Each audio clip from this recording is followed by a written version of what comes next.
9 মাসের কালো আঁধার ঠেলে জেগে উঠেছিল নতুন বাংলাদেশ। বিনিময়ে দিতে হয়েছিল লাখো মানুষের প্রাণ, ছিল স্বজন হারার কষ্ট, অশ্রু আর ত্যাগ। এত সবের বিনিময়ে পরাধীনতার শিকল ছিঁড়ে মাথা উঁচু করে দাঁড়ায় লাল সবুজের পতাকার বাংলাদেশ। তাই তো আজ আমরা স্বাধীন।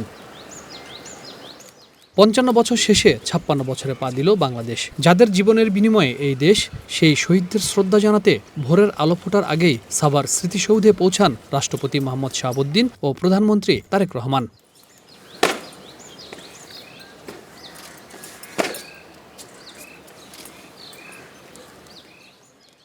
সূর্য উদয়ের সাথে সাথে ভোর 5:56 স্মৃতিসৌধে জাতির শ্রেষ্ঠ সন্তান মুক্তিযুদ্ধের বীর শহীদদের প্রতি গভীর শ্রদ্ধা নিবেদন করেন রাষ্ট্রপতি এবং প্রধানমন্ত্রী।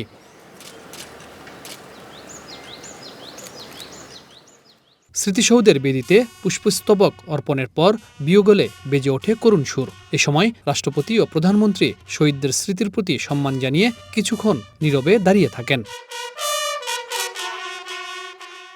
পরে মন্ত্রিপরিষদের সদস্যদের নিয়ে শহীদদের প্রতি শ্রদ্ধা জানান প্রধানমন্ত্রী তারেক রহমান। এরপরে বীর শহীদদের শ্রদ্ধা জানান বিরোধী দলীয় নেতা জামায়াতে ইসলামের আমির শফিকুর রহমান এবং জাতীয় নাগরিক পার্টির আহ্বায়ক নাহিদ ইসলাম সহ দলের নেতাকর্মীরা। শ্রদ্ধা শেষে স্থানীয় সরকার, পল্লী উন্নয়ন ও সমবায় মন্ত্রী মির্জা ফখরুল ইসলাম আলমগীর সাংবাদিকদের বলেন, ফ্যাসিস্ট মুক্ত বাংলাদেশে স্বাধীনভাবে দিবসটি পালন করতে পারছে মানুষ। আজকে একটা ভিন্ন পরিবেশে আমরা এই স্বাধীনতা দিবস উদযাপন করতে পারছি। আমরা সম্পূর্ণ মুক্ত, ফ্যাসিস্ট মুক্ত একটা পরিবেশে এই দিনটি আমরা উদযাপন করতে যাচ্ছি।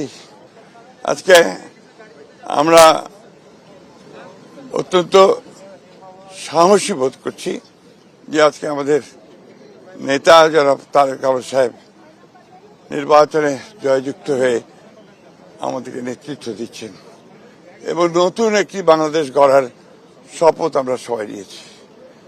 আমরা সেই লক্ষ্যে আগামী দিনগুলোতে বাংলাদেশকে সত্যিকার অর্থেই একটা সুখী সমৃদ্ধ বাংলাদেশ গড়ে তুলবার জন্য কাজ করব। বিরোধী দলীয় নেতা ডক্টর শফিকুর রহমান বলেন, দুর্নীতিমুক্ত ও মানবিক বাংলাদেশ গড়াই তাদের লক্ষ্য। আমরা একটা নৈতিক দায়িত্ব পালন করতে এসেছি। এটি রাষ্ট্রের একটা সর্বোচ্চ আচার। সকলের মতো আমরাও শ্রদ্ধা জানাতে এসেছিলাম আমাদের বীরদের প্রতি, শহীদদের প্রতি। আল্লাহর দরবারে আমরা দোয়া করেছি দেশের স্বাধীনতা, সার্বভৌমত্ব আল্লাহ যেন হেফাজত করেন সব দিক থেকে, এবং এই দেশের উপর আল্লাহ যাতে শান্তি এবং রহমত বর্ষণ করেন। একটা অহিংস, দুর্নীতিমুক্ত, বৈষম্যহীন, মানবিক বাংলাদেশ আমরা সবাই মিলে যেন গঠন করতে পারি। ৭১ ও ২৪-এর যে আকাঙ্ক্ষা, সেই লক্ষ্যেই বাংলাদেশ গড়ার প্রত্যয় ব্যক্ত করেন জাতীয় নাগরিক পার্টির আহ্বায়ক নাহিদ ইসলাম। আমাদের ৭১-এর যে আকাঙ্ক্ষা এবং ২৪-এর গণ অভ্যুত্থানের যে আকাঙ্ক্ষা, সেই আকাঙ্ক্ষার ভিত্তিতে সাম্য এবং মানবিক মর্যাদার ভিত্তিতে আমরা এই বাংলাদেশ করতে চাই। আমরা এটার জন্য এই মুহূর্তে কাজ করছি। আমাদের স্বাধীনতার অনেক আকাঙ্ক্ষায় পূরণ হয়নি বলে আমাদের নতুন প্রজন্মকে আবারও রক্ত দিতে হয়েছে, জীবন দিতে হয়েছে। আমরা চাই যে সামনে যাতে এটা আর না হয়। তারা আশা করেন ৭১ আর স্বাধীনতার যে আকাঙ্ক্ষা, তরুণ প্রজন্মের হাত ধরেই তা নতুনভাবে বাস্তবায়ন হবে বাংলাদেশে। বাংলাদেশ এই নামটির জন্যই লাখো মানুষ প্রাণ দিয়েছিল, শহীদ হয়েছিল, যারা ঘুমিয়ে আছে এই বাংলার মাটিতে, যাদের লক্ষ্য ছিল বাংলাদেশের কৃষক, শ্রমিক জনতার মানবিক অধিকার এবং সুশাসন প্রতিষ্ঠা করা। ৫৫ শেষে ৫৬-তে পা দেয়া সেই বাংলাদেশে মানুষের অধিকার এবং সুশাসন প্রতিষ্ঠার ক্ষেত্রটি বারবার বাধা পেয়েছে। রাজনীতিবিদরা বলছেন, আগামীতে বাংলাদেশে যেন মানুষের অধিকার ক্ষুণ্ণ না হয়, সুশাসন প্রতিষ্ঠিত হয়, সেটি নিয়ে তারা কাজ করবেন।